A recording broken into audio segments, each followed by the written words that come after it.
Assalamualaikum warahmatullahi wabarakatuh.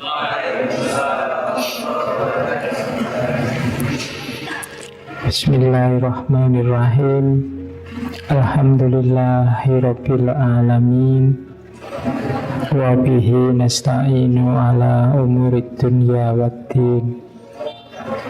Allahumma sholli wa sallim wa barik ala habibina wa syafi'ina Sayyidina wa maulana Muhammadin wa ala alihi wa ashabihi wa man tabi'ahum bi ihsanin ila yaumiddin.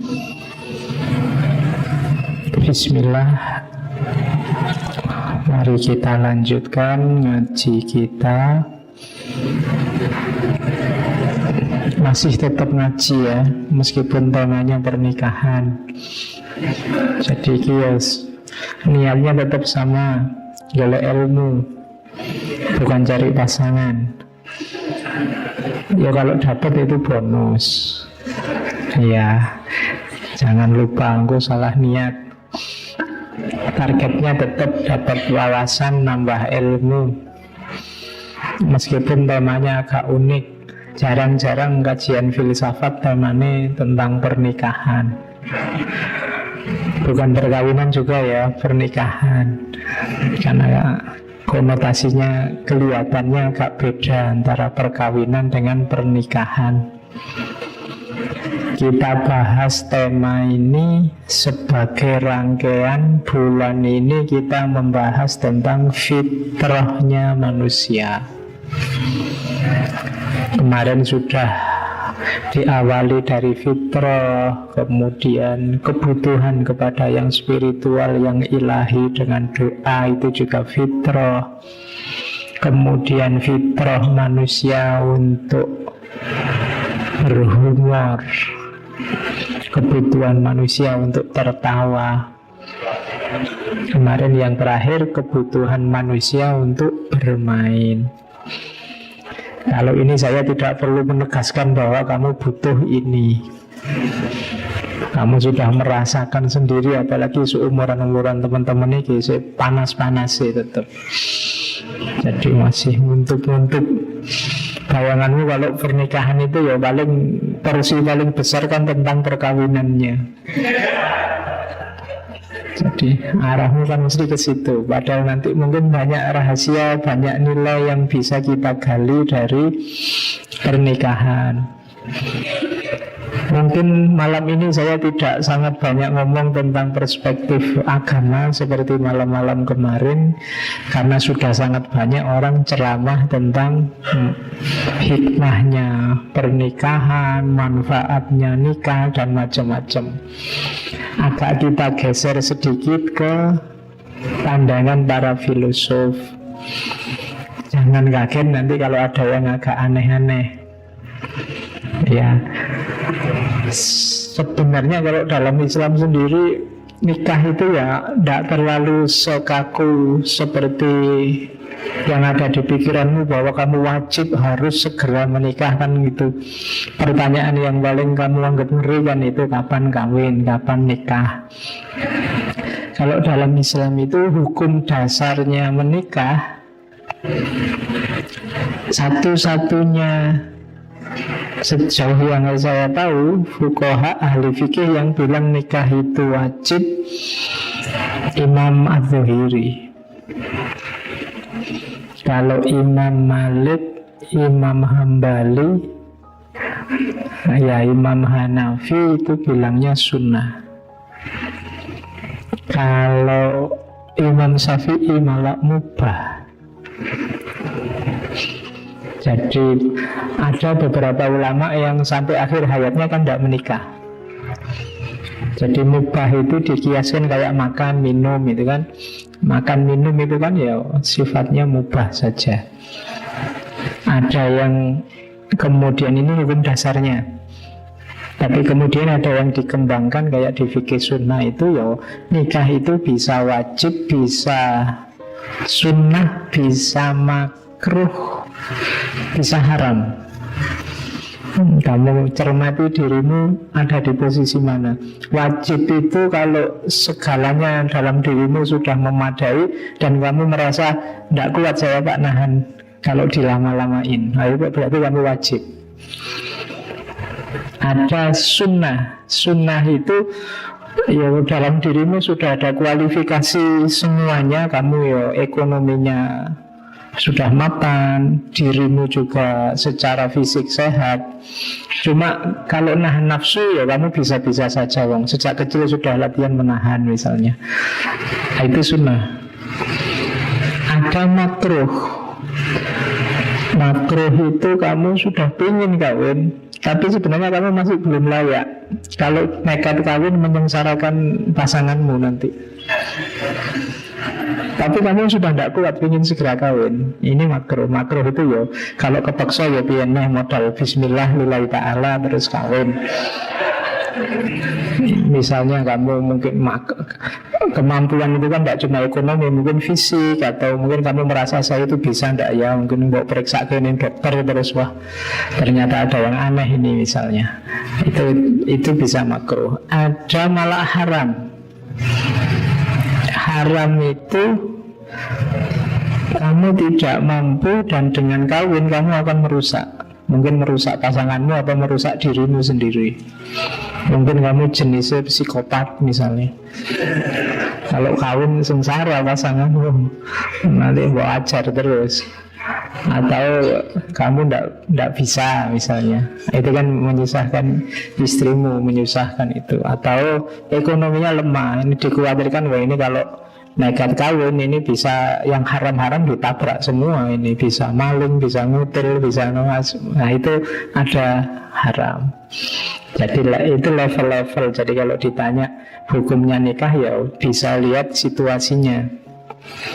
Makanya kalau ada yang tanya kapan kamu nikah, ya jawab saja saya levelnya masih makruh misalnya. Jadi masih ada yang belum siap meskipun ya pengen misalnya. Oke. Ya kita mulai ke institusi yang namanya pernikahan. Ada banyak definisi, cuma itu saya ambil yang terkenal-terkenal saja. Cirinya pernikahan itu biasanya yang pertama ikatan laki-laki dan perempuan yang sifatnya permanen. Permanen di situ saya kasih tanda petik ya. Permanen dalam keinginannya, yang dimaksudkan untuk memenuhi tujuan biologis, psikologis, sosial, dan religius. Jadi jangan salah, ini ada 4 tujuan. Biologis, ini urusan fisik. Fisikmu butuh kamu menikah. Psikologis, psikologimu, mentalmu butuh kamu punya pasangan menikah. Sosial, untuk hidup bermasyarakat bisa langgeng lestari, kamu butuh nikah. Kalau enggak, masyarakat macet, enggak ada generasi. Dan religius, religius pasti tuntutan agama. Makanya nikah itu sangat utama. Tidak boleh orang bercita-cita tidak menikah. Kalau dalam Islam kan ada istilah la rohbaniyata, tidak ada kerahiban, kependetaan dalam Islam. Karena nikah punya banyak keutamaan. Biologis, psikologis, sosial, dan religius. Terdapat di hampir semua masyarakat sepanjang zaman. Jadi silahkan dibaca, mungkin ada yang mau penelitian model menikah masyarakat peradaban mana, daerah mana, itu kan macam-macam. Zaman dulu sama zaman sekarang beda. Dulu saya pernah baca manusia primitif itu kalau mau menikah menyatakan jatuh cinta, perempuannya dibanting, rambutnya diseret gitu, berarti dia sedang jatuh cinta mau menikah. Ya, jadi dan yang diseret mau berarti itu mau menikah. Macam-macam simbol-simbol jatuh cintanya. Ada masyarakat itu yang sangat sopan peradabannya, sehingga untuk menyatakan jatuh cinta itu dia tidak mengungkapkan langsung, tapi pakai kode-kode, simbol-simbol. Saya baca ada yang bajunya dibalik. Kalau bajunya dibalik itu menunjukkan bahwa ini sedang nyari pasangan. Nah, kalau pasangannya suka tinggal datang terus, oke, aku siap jalan. Kamu boleh pakai strategi itu. Nanti pulang dari sini waliin bajunya, berarti sedang nyari nih. Nah, nanti yang suka tinggal menemui, datang. Nah, itu ada di semua masyarakat, ada kode-kode pernikahan. Kemudian biasanya alasan paling dasar adalah penataan hubungan seksual. Itu motif utamanya biasanya itu. Karena kalau dibiarkan ini tidak karu-karuan. Orang sering menganalogikannya jangan kayak binatang lah. Binatang itu ketemu dilirik sebentar, mojok terus selesai. Cukup setengah jam, cukup 1 jam. Paling kalau bayar hotel jam-jaman kan murah. Ya, itu kan kita sering mengkritik itu, bahwa nikah. Kalau memang sudah pingin, sudah memenuhi syarat, nikahlah. Jadi menata hubungan seksual biar nggak ngawur, biar peradaban ini rapi, ketahuan siapa anaknya, siapa mau mewariskan visi misi hidupnya ke siapa, itu kan jelas. Kemudian menikah itu implikasinya hak dan kewajiban tertentu. Kalau ini jelas, saya tidak perlu menyampaikan di sini. Cari, googling banyak. Kewajiban suami. Biasanya yang sering nyari kewajiban suami itu perempuan. Nanti yang laki-laki nyari kewajiban istri. Oke. Terus harus dipopulerkan, harus diumumkan, karena nikah itu membutuhkan persetujuan masyarakat. Kamu kan tidak bisa ngarang sendiri gaya nikah yang seperti apa, misalnya kan tidak bisa. Pak, saya kawinnya tidak kayak biasanya, Pak. Saya ingin kawin yang tidak pakai wali, tidak pakai saksi, tapi pakai cheerleader, pakai itu, tidak bisa. Jadi kamu tidak boleh ngarang sendiri. Harus yang disepakati masyarakat, kemudian banyak orang tahu. Jangan sembunyi-sembunyi, nanti orang tidak tahu bahwa kamu sudah nikah. Bahaya juga nanti. Kalau kamu orang tidak tahu kamu sudah nikah, nanti kamu sekamar berdua bisa digerobyok sama hansip. Harus jelas. Karena apa? Ada implikasi hak dan kewajibannya. Kemudian ada upacaranya, biasanya melalui upacara keagamaan sosial tertentu. Dan yang terakhir, disitulah nanti dibangun institusi sosial paling dasar, namanya keluarga. Disitulah nanti generasi manusia berkembang. Jadi makanya menikah itu di banyak peradaban disakralkan. Karena hakikat kemanusiaan kita akan berkembang tergantung pada institusi yang namanya keluarga. Dan dimulainya institusi keluarga itu momen yang kita sebut pernikahan. Oke, jadi itu ciri-ciri apa karakter yang kita sebut menikah. Jadi kalau kamu sudah nikah apa belum, saya ini sudah nikah apa belum, Pak, lihatin kamu ngalami itu enggak. Jadi kamu ada ritualnya enggak, kena implikasi hak dan kewajiban tertentu enggak, dan seterusnya. Oke, kita awali sekarang secara psikologis. Kalau ini teorinya masih psikologi. Alasan menikah, kalau kamu nggak butuh alasan sebenarnya ya. Pokoknya bikin kawin menurut pikiranmu. Ini orang menikah itu biasanya 1, 2, 3, 4, 5, 6, 7, 8, 9, 10. Jadi kenapa kalau ada yang tanya nanti pasanganmu, kenapa engkau mau menikah denganku? Jawabannya 1 di antara 10, bisa 2 di antara 10, bisa 10 sepuluhnya, bisa hanya 1 saja. Yang pertama, kalau ini standar, saya sebut standar, kalau kamu gombal biasanya pakai ini. Cinta. Penjelasannya panjang, tapi ya, menikah jadi salah satu alasan biasanya paling populer.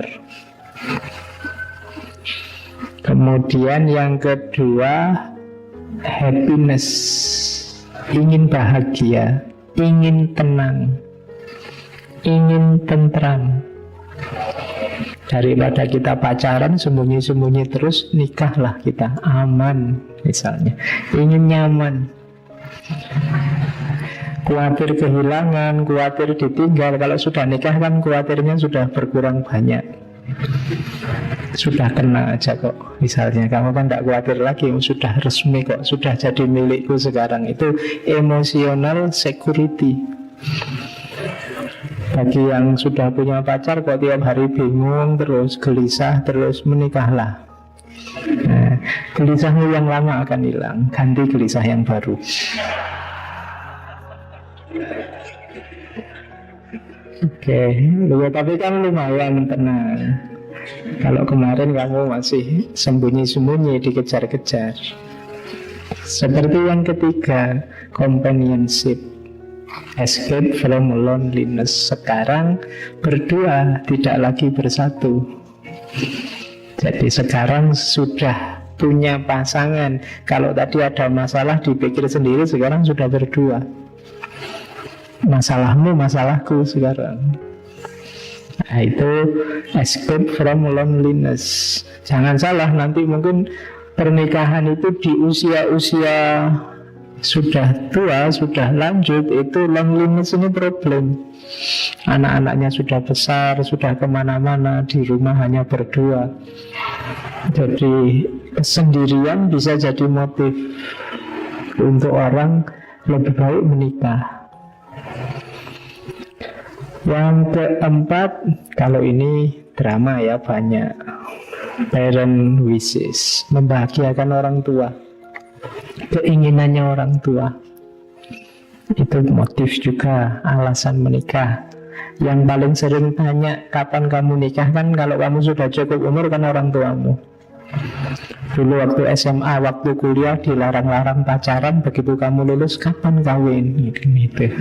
Ya kamu jawab, oh sejak kemarin nyari tidak boleh, sekarang suruh kawin. Jadi people parent wishes, jadi keinginan orang tua. Memenuhi keinginan orang tua itu kan kebahagiaan tersendiri. Jadi itu alasan keempat.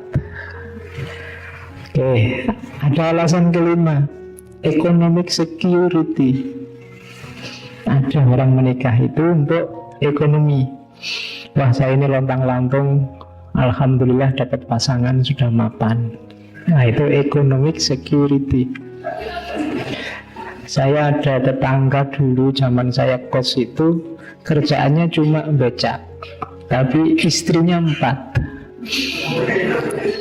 Duh, pas saya ngobrol ternyata simpel motifnya ekonomi.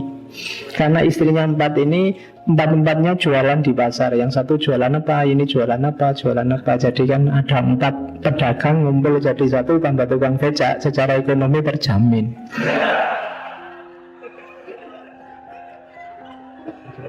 Loh.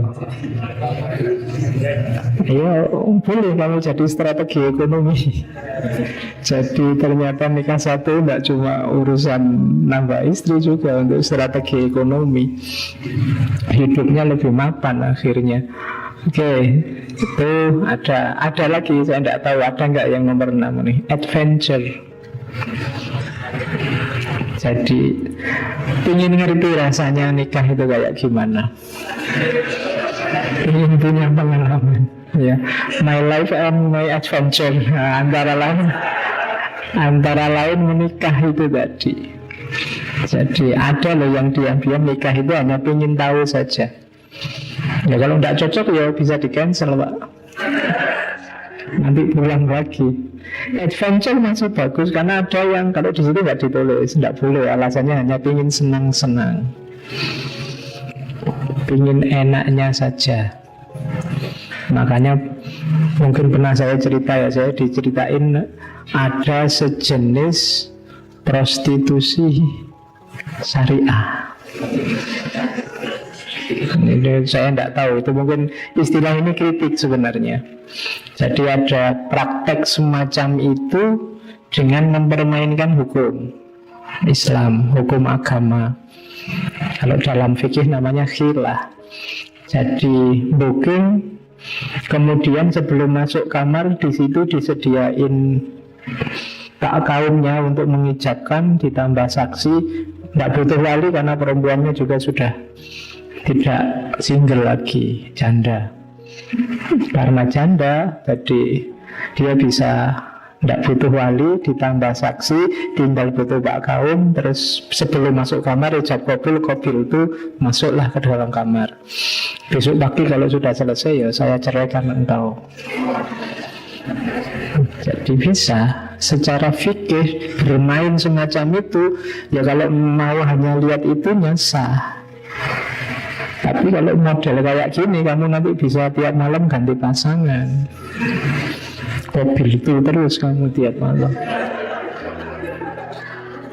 Jangan-jangan nanti kamu juga milih madhab yang bahkan tidak butuh yang menikahkan, tidak butuh saksi, yang penting antara bin suka sama suka, sah.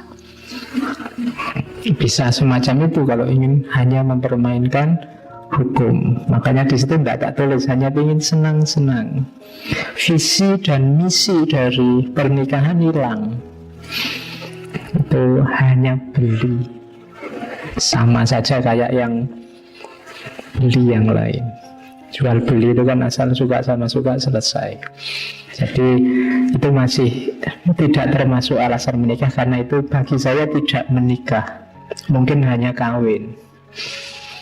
Kalau kawin iya. Terus compatibility and common interest. Ada orang nikah itu karena cocok. Wah, saya ngobrol setengah jam cocok, semoga besok dilamar lah misalnya. Nah, itu ada kecocokan. Ternyata minat kita sama. Ada ya yang begitu. Jadi compatibility karena rasa cocok saja. Terus mungkin yang muda-muda banyak yang ini physical and sexual attraction, tertarik karena secara fisik. Atau mungkin bukan fisiknya tapi seksual, karena pikiranmu ke situ terus lihat siapa saja bayanganmu kapan kawin itu, terus akhirnya ya terus ya kawin. Jadi itu physical and sexual attraction. Terus yang ke-9, kalau ini perempuan banyak ingin punya anak, ingin momong anak, ingin punya penerus. Nah, itu alasan menikah. Jadi ya kalau kamu retorikanya pintar, nembak orang untuk nikah itu ya tidak harus kamu mau nikah denganku, itu tidak iso. Kamu ingin ngomong anak tidak misalnya. Oke. Ya nanti jawabannya sudah deh. Oke, jadi itu fitrah juga pingin punya anak, itu kan insting. Kemudian yang terakhir kalau ini pasti religious, social, cultural obligation, tanggung jawab. Karena kita sebagai makhluk sosial, makhluk budaya, mengikuti perintah agama. Kalau ini motif normatifnya. Jadi saya bilang tadi orang nikah itu bisa 10-10-nya, bisa mungkin 2 di antara 10, bisa 1 di antara 10, bisa 4, bisa 5, silahkan. Bagi yang sudah nikah boleh untuk refleksi dulu, aku nikah itu karena apa, 1 di antara 10 ini. Ada enggak kira-kira 5 atau di atas 5 lah. Karena semakin banyak motifnya biasanya semakin kuat ikatannya. Jadi kalau alasannya saya 9 pak, itu lumayan. Saya 1 pak, itu aja saya tidak yakin. Mungkin setengah pak misalnya. Kan ada gitu alasannya, misalnya cinta misalnya. Ini saya juga tidak yakin pak, ini cinta bener apa enggak. Nah itu kan setengah berarti. Jadi itu alasan-alasan orang untuk menikah. Terus ini belum ke filsafat ya. Kenapa menikah itu penting? Selain materi-materi agama kamu cari sendiri, secara psikologis nikah itu bisa memberi manfaat 6 hal untuk dirimu semakin baik. Yang pertama apa? Sense of purpose. Sense of purpose itu tujuan hidup, rasa punya tujuan. Jadi sebelum kamu nikah kan masih melantur kemana-mana. Mungkin kamu punya kerjaan tapi juga duitnya kamu habis-habisin entah buat apa. Tapi kalau sudah nikah biasanya sudah ada arahnya. Jadi itu namanya sense of purpose. Bagi yang merasa hidupnya hamba, sendirian tanpa teman, menikahlah. Nanti ada arahnya. Kalau sebelum nikah kamu sendirian bingung mau ngapain. Tapi kalau punya pasangan, ngapainnya banyak. Bisa macam-macam. Jadi itu namanya sense of purpose. Sebelum kamu menikah, pulang semalam apapun sakarepmu, kamu pulang jam 3 subuh juga tidak masalah, nongkrong, begadang. Tapi setelah nikah ada sense of purpose. Kamu sudah punya keluarga, keluargamu mau diapain, mau dibawa kemana. Itu namanya sense of purpose. Itu manfaat pertama. Manfaat kedua, drive to work hard, mendorong untuk kerja keras. Kemarin kamu kerja santai, suka-sukamu aja ya. Berhubung sudah punya istri, punya keluarga, biasanya terdorong untuk bekerja keras. Yang perempuan juga gitu. Kemarin mungkin tidak bisa masak ya sak-sak paling Indomie sama air putih. Tapi begitu masak, punya suami, punya keluarga kan terus, wah ini latihan nih untuk menyiapkan makanan, masak macam-macam. Dalam banyak hal, mungkin juga membantu suami bekerja, mungkin juga macam-macam. Drive, work hard. Kenapa? Karena tadi ada purpose yang harus diwujudkan. Terus happiness chance. Nikah itu banyak momen bahagianya. Yang ini sering dilupakan oleh yang sudah menikah, apalagi yang sudah menikah lama. Kalau dihitung sejak kamu ijab kabul sampai mungkin yang sudah nikah ya, sekian tahun, itu momen bahagianya pasti lebih banyak. Hanya kadang orang itu yang diingat dan yang menggelisahkan selalu momen sumpek dan sedihnya dan masalah-masalahnya. Banyak. Wong kamu diterima untuk nikah aja kan dulu senengnya luar biasa. Belum malam pertama, apalagi malam kedua, ketiga, mbak seneng lagi. Sudah semakin banyak malam ya semakin seneng. Harusnya begitu. Cuma cirinya manusia itu, kesenangan itu kalau berulang dan bolak-balik itu terus, biasanya terus ada bosennya. Karena kehilangan rasa syukurnya. Padahal kamu dapat kebahagiaan banyak, luar biasa. Jadi happiness chance dibandingkan yang sendiri. Jadi kalau yang hidup sendiri ya kebahagiaannya terbatas karena dia sendirian. Kalau berdua banyak. Terus constant support. Orang yang sudah nikah dapat supporter terus menerus dari pasangannya, gratis, saling mendukung. Itu constant support. Terus selflessness, latihan untuk tidak egois, tidak menang sendiri. Yang paling efektif adalah dengan kamu menikah. Pacaran masih belum. Pacaran mungkin karena merasa belum resmi, belum sah. Kadang-kadang orang masih egois.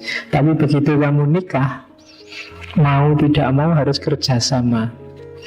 Tidak bisa sendiri-sendiri, menang-menangan. Selflessness.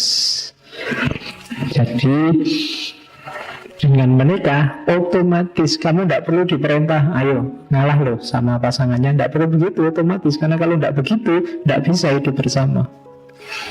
Jadi selflessness. Dan yang terakhir, better physical and mental health.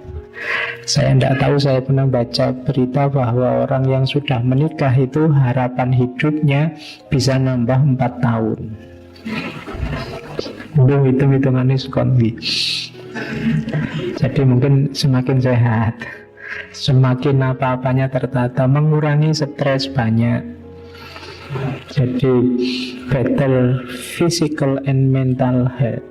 Makanya manfaatnya banyak, menikahlah yang sudah cukup umur, memenuhi syarat, apalagi ada pasangannya.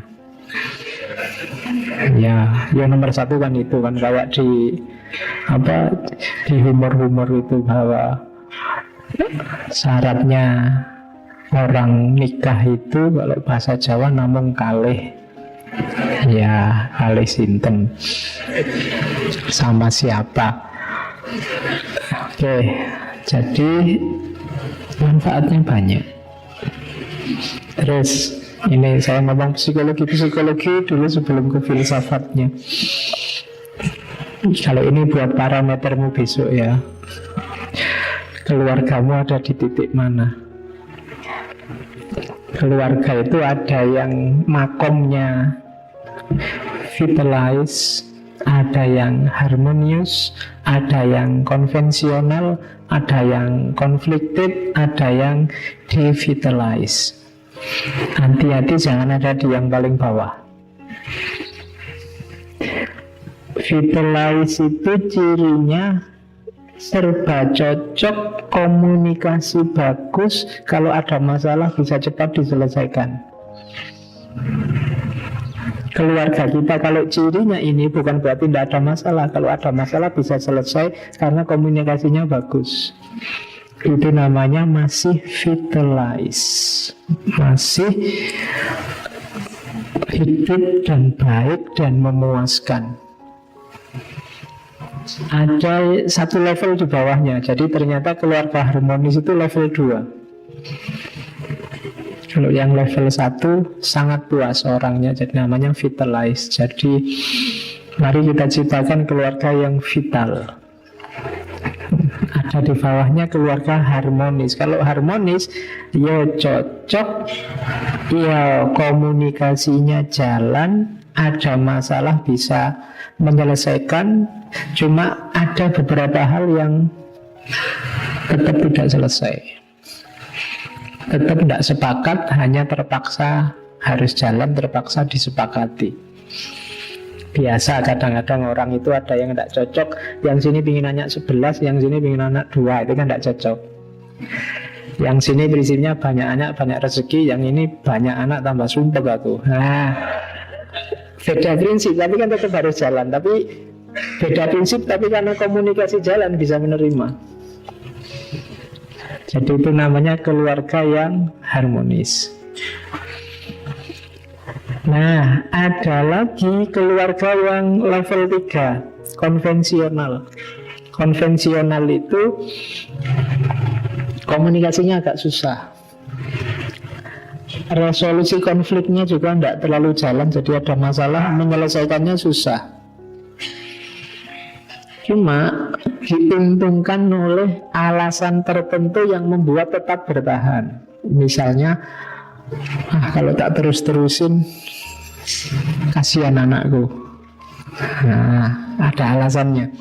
Kalau tak terus-terusin tidak bagus lah, karena menurut agama pisah itu hal yang paling dimurkai Allah. Nah, itu ada yang ngerem. Jadi sebenarnya sudah tidak cocok, sudah tidak kerasan, sudah alah kok punya suami gini, kok punya, itu sudah tidak enak. Tapi masuk kita bisa. Kasihan anak-anak, kasihan orang tua dulu, kasihan. Tidak boleh loh sama Allah, itu nikah itu hal yang paling dibenci. Ini ada remnya. Meskipun agak berat, tetap jalan. Ini orang kalau secara psikologi disebut keluarga konvensional. Ada yang turun derajat lagi. Kalau ini keluarga yang conflicted. Ringkesnya conflicted itu ya keluarga yang warnanya hanya gegeran. konflik. Kayak sinetron itulah yang lagi rame. Nah itu konflik. Tidak ada tentramnya. Rumah tangganya tidak sakan. Jadi cirinya gampang. Keluarga itu ketika coraknya sudah conflicted, penghuninya lebih kerasan di luar rumah. Itu berarti conflicted. Males pulang, mesti nanti rame lagi. Itu berarti conflicted. Kamu yang belum nikah belum tahu, bayangkan aja. Iya. Jadi nanti ada momen itu conflicted. Jangan dibiarkan berlarut-larut, cepet-cepet nyari jalan keluar. Kalau tidak akan sampai pada titik terakhir, devitalize. Keluarga yang kehilangan gairah hidupnya biasanya terus berakhir entah secara resmi dengan cerai atau ya sudah pisah-pisahan. Kadang-kadang jasadnya saja yang berdua tapi batinnya kemana-mana. Tahsabuhum jami'a wa qulubuhum syatta. Kalau pas di syuting aja kelihatan bareng senyum-senyum, tapi di rumah tawuran. Devitalize. Sudah tidak ada daya hidup lagi di rumah itu. Nah, kalian analisis nanti ya. Pegang ini besok kalau kamu nikah, jadikan ini parameter. Kamu ada di gradasi mana? Bahkan ketika hanya sampai di konvensional, cepat-cepat nyari tambatan untuk bisa nyaman berdua. Kalau tidak akan turun jadi konflik. Paling tidak ada di harmonis. Syukur-syukur ada di level vitalize. Jadi ini 5 hierarki kondisi keluarga. Oke. Itu tadi perspektifnya psikologi. Kalau ini perspektifnya sosiologi. Ini agak teori ya, agak berpikir sedikit. Jadi ada teori cinta dan pernikahan. Kayak tadi kita selalu bilang bahwa lo nikah itu harus ada cintanya, Pak. Pandangan itu benar, tapi dulu ada pandangan yang berbeda. Nikah kalau dulu itu tidak harus didahului dengan cinta. Jadi nikah ya nikah, cinta ya cinta, dua hal yang berbeda. Kalau ada orang menikah dan ada cintanya itu bagus, tapi tidak harus selalu. Bahkan ada budaya yang zaman dulu tapi ya, kalau pernikahan ini didahului cinta malah dicurigai. Jadi di situ disebut ya, ada penelitiannya Stephanie Kunz. Jadi banyak masyarakat misalnya India kuno, Cina kuno, jadi cinta-cintaan sebelum pernikahan itu dilarang. Makanya mungkin ada film tertentu yang ceritanya malah kalau dia pacaran tidak akan dinikahkan. Ada konotasi lain bahwa menikah ini sesuatu yang mulia, yang luhur, hubungannya sama budaya, sama masyarakat, bahkan sama Tuhan. Sementara cinta ini sentimen pribadi. Jadi sesuatu yang sifatnya pribadi tidak boleh merusak yang lebih utama, komitmen yang lebih utama, seperti dengan Tuhan. Nikah itu kan hubungannya banyak hubungan sama Tuhan, maka boleh ada cinta di situ saya sebut, tapi dia tidak utama untuk pernikahan itu dulu ya. Jadi cinta itu bonusnya. Alhamdulillah kalau yang menikah sama kita itu yang kita cintai. Tapi kadang-kadang nanti yang nikah sama kita belum kita cintai. Saya nggak ngomong yang tidak kita cintai ya, belum kita cintai. Mungkin kamu dijodohkan, mungkin kamu terpaksa, mungkin kamu macam-macam alasannya, atau dulu pacarannya sama siapa, dapatnya sama siapa. Ya, dulu ganti-ganti pacaran ini, alah dapatnya cuma yang itu. Misalnya kan sering cerita-cerita begitu. Lu memang karena nikah dan cinta itu dua hal yang tidak selalu jalan bersama. Zaman dulu di beberapa budaya malah dianggap tabu. Makanya kadang-kadang di masyarakat tertentu kalau kelihatan asik pacaran berdua itu malah cenderung dipisahkan. Kebalikannya sekarang, itu kan secara sosial dulu sama sekarang. Kalau sekarang mungkin lebih banyak orang yang punya pandangan bahwa cinta itu harus mendahului pernikahan. Jadi cinta ini yang utama. Orang itu bukti cinta yang serius ya nikah itu. Nah, sekarang pandangan kita kan begitu. Tapi ada filosof namanya Ben Sif. Ini filosof Israel, sebenarnya Yahudi. Jadi hari ini percintaan itu jadi dasar prioritas pernikahan. Hanya saja katanya Ben Sif, seperti sering saya bilang, cinta ini kalau hanya levelnya cinta romantik, dia ada durasinya. Dia tidak akan menggebu-gebu terus. Kalau pernikahanmu dasarnya hanya cinta romantik kalau dalam agama mungkin pakai istilah mahabbah, belum nyampe mawaddah apalagi rohmah. Kalau hanya levelnya romantik, pada titik tertentu dia akan habis. Kayak baterai kehabisan, kayak HP kehabisan baterai. Kalau hanya itu dasarnya, maka katanya Ben Sif, itulah kenapa keluarga hari ini banyak yang kawin hanya mungkin belum ada setahun terus bubar. Kenapa? Dasarnya tadi cuma cinta romantik itu tadi. Cinta romantik itu kan ketertarikan, biasanya masih di level ketertarikan fisik. Hanya ingin seneng-seneng sebentar. Jadi katanya Ben Sif, kenapa keluarga hari ini kelihatan rapuh, ikatan pernikahan kelihatan kok gampang sekali putus? Ada logika ini. Ya meskipun gak selalu benar. Kalau cintanya lebih dalam mungkin bisa awet juga. Cuma banyak orang mengartikannya simpel, pokoknya pacaran ya terus nikah. Ketika dia tidak dalam, mungkin setahun 2 tahun itu biasanya terus. Kalau hanya bermain di level romantik, tidak akan lama pasti terus akan cepat sekali dari vital turun jadi harmonis, terus mungkin sebentar konvensional, setelah itu konflik terus, dan akhirnya devitalize. Kenapa? Tidak dalam ikatannya, tidak kuat. Padahal kalau dalam Islam itu kan pernikahan kan disebut misakon holidho, ikatan yang sangat kuat. Maka dia butuh pengikat yang sangat kuat. Makanya tadi di depan saya sebut ada banyak alasan. Bikin sebanyak mungkin alasan untuk kamu bisa tetap bareng berdua. Kalau enggak, kalau hanya seneng-seneng yang kamu target, enggak akan lama. Oke, nanti penjelasannya di belakang. Kenapa kalau hanya itu enggak akan lama. Oke, secara sosial ya. Ini juga sosial sebenarnya. Saya belum masuk ke filsafat.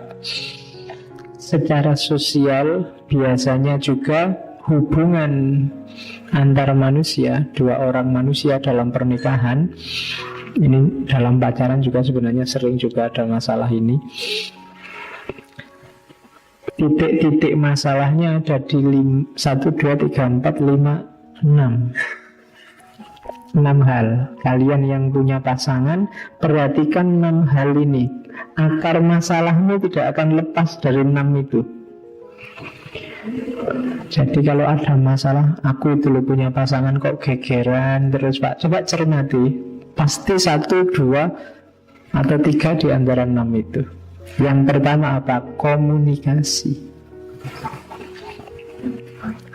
Ya, kamu silahkan belajar teori komunikasi. Bagaimana ketika komunikasi ini yang kalau kayak Habermas itu kan klaim kebenarannya tidak ada, klaim kejujurannya tidak ada, klaim ketulusannya tidak ada, tidak akan jalan. Dulu waktu pacaran kelihatannya seperti apa, begitu menikah kok berubah banyak. Nah, itu berarti dulunya salah komunikasi. Yang gombal-gombal dianggap asli. Ya, sekarang begitu nikah kaget. Waktu berumah tangga juga begitu. Perhatikan komunikasi. Ada apapun komunikasikan. Makanya tadi rankingnya keluarga mulai vitalize sampai devitalize tadi, kuncinya kan komunikasi. Bisa menyelesaikan masalah, komunikasi jalan atau enggak. Kunci pertama itu masalahmu. Sebagian paling besar masalah komunikasi. Yang kedua prioritas.